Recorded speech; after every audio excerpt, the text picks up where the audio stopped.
Kidders, it's Shed Time Stories with me, Issy. Are you ready to share a new story? I have chosen a rather wishful story to share. The title is Oliver and the Wishing Star. If you have this book at home, you can read along with me. The author, the person who has written this story, is Jennifer Decker.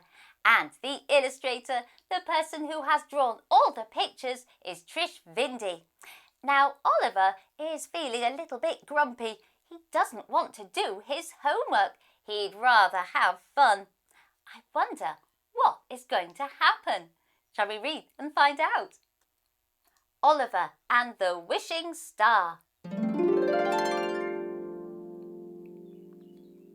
Bye, Mom, Oliver shouted. I'm going swimming at Finn's house. I'll be back for dinner. Oliver reached for the doorknob. He was almost there, almost free, and then he heard it. Not so fast. Do you have any homework? Oliver groaned. Yes, he admitted, but I'll finish it when I get back. I promise. Oliver's mom folded her arms and began tapping her foot. He knew that look. It was not good. Oliver, do you remember the last time I let you go over to Finn's house without finishing your homework? How you were up way past your bedtime, way past my bedtime. In fact, I seem to recall you fell asleep in class that very next day. But Mom, pleaded Oliver. But Mom, nothing, she said. Why don't you take Cooper for a walk and then you can start your homework before dinner? Sighing, Oliver looped the leash over Cooper's head. It was so unfair.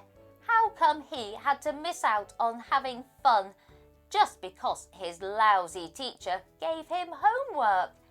What was so important about homework anyway? Dogs never have homework, he said as he walked. In fact, dogs don't have any responsibilities.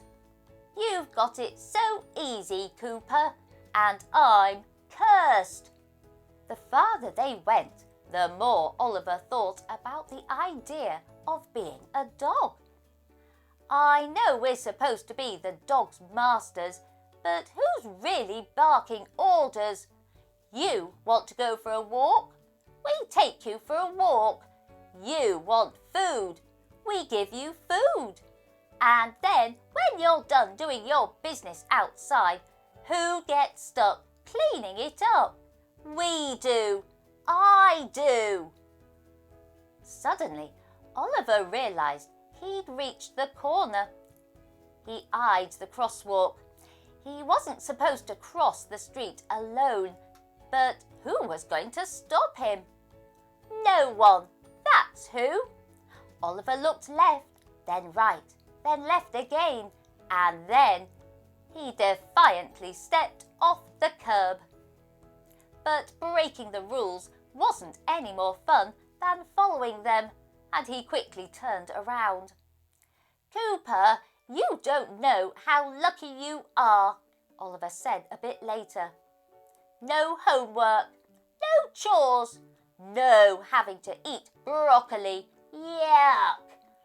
You don't even have to say, excuse me, when you let one rip. I'd trade places with you in a minute. That's when Oliver noticed the falling star. A wish on a falling star, he whispered. Then he shouted, I wish I were a dog. Oliver waited a minute, then another. When nothing happened, he threw himself down on the bed in disgust. A little while later, Oliver awoke to the sound of Cooper growling. What's the matter, boy? He asked. Then Oliver spied himself in the mirror. He couldn't believe it. He'd really turned into a dog. His wish had come true. Oliver looked around. He had to get out of there before Mom spotted him. He quickly hopped out the window and set off down the street. "This is too cool," shouted Oliver. "I'm a free man. I mean dog." But Oliver's happiness didn't last long. The darker it got, the colder it got, and soon it began to rain. The wind howled, and Oliver's stomach began to growl. That's when he heard Old Lady Brewster. She was well known for having a soft spot for strays. "Hi there, Pup. I've got some food for you."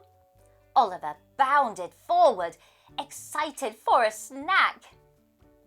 But as he leaned in, a terrible smell hit his nose. "Gross! I'm not eating dog food," Oliver barked. "What is it, boy? Aren't you hungry?" asked the old woman. Oliver jumped off the front porch and headed home. Maybe, somehow, his mom would recognize him. But when he got home, he found his parents eating without him. "They didn't even notice I'm gone," he sniffed. Head hung low, Oliver backed away from the window. He was so busy feeling sorry for himself that he didn't pay attention to where he was. Then, suddenly, "Gotcha!" Oliver screamed for the dog catcher to let him go, but no words came. Instead, the only sound was barking. Oliver saw his life flash before his eyes. How he wished this was all a bad dream. "Mommy!" Oliver screamed. "Mommy, help me!" "Oliver, wake up!" screamed his mom. Oliver opened his eyes. He was back home in his room. "That must have been some crazy dream," Oliver's mom said. "You were tearing at your sheets, calling out to me." "It wasn't a dream. I was a dog. There was this star. I made a wish. It was real." "Oh, Oliver, you just had a bad dream. Come on, dinner's ready." Oliver rubbed his eyes. With one last kiss on the forehead, Mom left Oliver's room. Throwing off his covers, he hopped out of bed and gasped. His feet and sheets were completely covered with mud. It wasn't a dream. That night at dinner, Oliver's dad asked if he would say grace. Oliver nodded. "Dear God, thank you for this food we are about to receive. Thank you for my mom and dad. And thank you for not making me a dog. Amen." Oliver's mom and dad looked at each other and then at Oliver. "What was that last thing you said, Oliver?" asked his dad. "Oh, nothing," Oliver said. And as he stuffed his mouth full of spaghetti, he made himself a promise to never again wish he were anyone or anything else.